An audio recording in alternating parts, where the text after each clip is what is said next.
মাজুলীৰ সাম্প্ৰতিক বান পৰিস্থিতিৰ বুজ ল'বলৈ মাজুলীত উপস্থিত হয় মুখ্যমন্ত্ৰী ডক্টৰ হিমন্ত বিশ্ব শৰ্মা।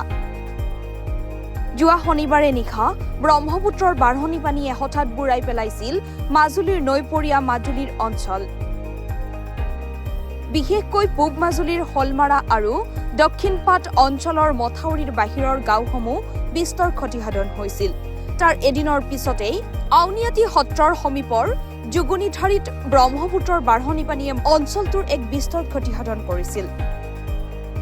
মঙলবাৰে মন্ত্ৰী ৰণোজ পেগুৱে চিঙা অংশ পৰিদৰ্শন কৰি সামগ্ৰিক মাজুলীৰ বান পৰিস্থিতিত বুজ লোৱাৰ পাছতেই জলসম্পদ মন্ত্ৰী পীযুষ হাজৰিকাই সামগ্ৰিকভাৱে মাজুলীৰ বান পৰিস্থিতি সজমিন তদন্ত কৰাৰ লগতে চিগা অংশ পৰিদৰ্শন কৰি অঞ্চলটোৰ ক্ষয়ক্ষতিৰ বুজ লৈ ৰাইজৰ লগতে জিলা প্ৰশাসনৰ বিষয়াসকলৰ সৈতে আলোচনাত মিলিত হয়।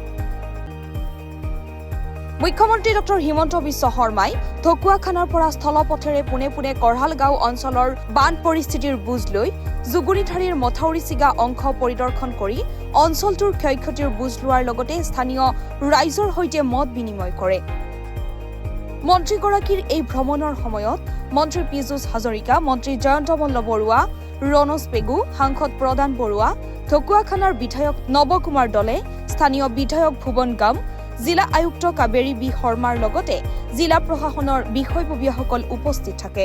আগে পিছে বানপানী হ'লে মানুহৰ যিমান কষ্ট হয় সিমান কষ্ট এইবাৰ নাপাব যেন মোৰ ধাৰণা। সেই মথাউৰিটো নতুনকৈ বনোৱা মথাউৰি আৰু এতিয়াও তাত এডিবিয়ে পুঁজি দিছে নতুনকৈ বনোৱা। পুৰণি মথাউৰিবিলাক পুৰণি টেকন'লজিত বনোৱা হৈছে, নতুন মথাউৰিবিলাক নতুন টেকন'লজিত বনোৱা হৈছে। এতিয়া মাজুলীত নতুনকৈ যিবিলাক মথাউৰি বনোৱা হৈছে সেইটো নতুন টেকন'লজিতে বনোৱা হয়। প্ৰত্যেক 10-15 বছৰ মূৰে মূৰে পৰিৱৰ্তন হৈ থাকে। কিন্তু সেইবুলি মাতমৰাৰ মথাউৰিটো মানুহে ভয় খাই আছে যে ভাঙি যাব বুলি। গতিকে কোনো মথাউৰিয়ে যে মাজুলীৰ মথাউৰি সুৰক্ষিত, মাতমৰা মথাউৰিটো অসুৰক্ষিত বা মাতমৰাটো অসুৰক্ষিত, মাজুলীটো সুৰক্ষিত তেনেকুৱা একো কথা নাই। ব্ৰহ্মপুত্ৰৰ কাষত যিকোনো মথাউৰিয়ে বিপদজনক আৰু সেইটো আমি নদী মাতৃকা দেশ হিচাপে সেইখিনি বিপদৰ মাজত সদায় আমি বাস কৰোঁৱেই। এটা কথা চাওক, কিমান হাজাৰ কিলোমিটাৰ মথাউৰি আছে আৰু মাটিটো যদি কাটি থৈ দিয়ে দুদিন পিছতে তাকতো পে'মেণ্ট দিব লাগিব। পে'মেণ্ট দিয়াৰ পিছত আপোনালোকে নেক্সট দিনাখন নিউজ কৰিব যে মাটি কাটাৰ নামত এটা স্কেম হৈ গ'ল। এতিয়া যদি চব জেগাত যদি জিঅ' বেগ আমি ৰাখিব পাৰোঁ, পাৰ্কোপাইন ৰাখিব পাৰোঁ, কিন্তু যদি আমি মাটিও কাটি ৰাখি থৈ দিওঁ তাৰপিছত মথাউৰিটো নাভাঙিল, দুদিন পিছত আপোনালোকে এইটো আকৌ নিউজ কৰি দিব যে মাটি কটাৰ নামত ডাঙৰ দুৰ্নীতি এটা হৈ গ'ল। ৰাখাটো মই ক'লোঁ আগতে ক'ৰবাত 1-2 জেগাত ৰাখিছিলে। 8,000 কিলোমিটাৰত যদি এনেকৈ মাটি কাটি ৰাখিব লাগে তেতিয়াহ'লে কিমান 100 কোটি টকাৰ প্ৰয়োজনীয়তা হ'ব।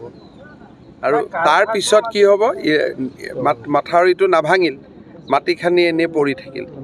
আপোনালোকে গৈ তাতেই টিভিটো জুম কৰি নিউজ আৰম্ভ কৰি গতিকে নহয় কথাটো ক'লোঁ। এনেকুৱা এটা হৈ গ'লে যদি অসমত 8,000 কিলোমিটাৰ মথাউৰিত আমি যদি এটা মাটি কাটি মাটি জমা ৰখা এইটোতো এটা ডাঙৰ উৎসৱ হৈ যাব।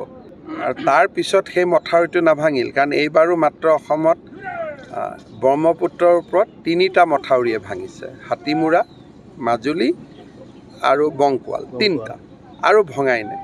কিন্তু ভাঙিব বুলি আশংকা কৰি ইমান মাটি লৈ যদি বহি থাকোঁ এইটো এটা কিমান ডাঙৰ টকা পইচা উৎসৱ কৰিলেতো ঠিকাদাৰবিলাকে ভালেই পাব কালিৰ পৰা যদি মই এইটো কৈ দিওঁ যে এইটো কৰক বুলি। নিউজ ডেস্ক ৰিপৰ্ট, দি নৰ্থ ইষ্ট।